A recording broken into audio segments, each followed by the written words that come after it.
miedo. No puedo.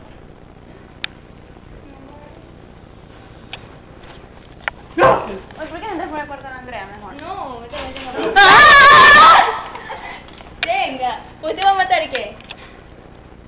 Ahí tenlo, apriétame la zapatilla mejor. ¿Por qué una zapatilla? Es que mejor ponerla abajo con la zapatilla. ¿Dónde está? Es algo más pesado. Pero es lo único que tengo. ¿Dónde está? En el otro lavabo. Ay, ¡qué asco! Pobrecito, está que chilla. ¿Por qué no lo pones con los otros? ¿Con el qué? ¡Qué asco! Ya, déjalo. Ya, sáquenlo, que no traigan esa lámpara. ¡Qué asco! Andrea trae una lámpara. ¡Ay, yo! ¡Qué asco! Ve, que la Andrea se está mintiendo.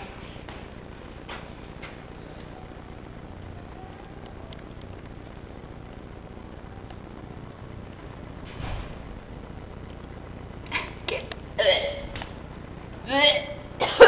¡Ay, qué asco!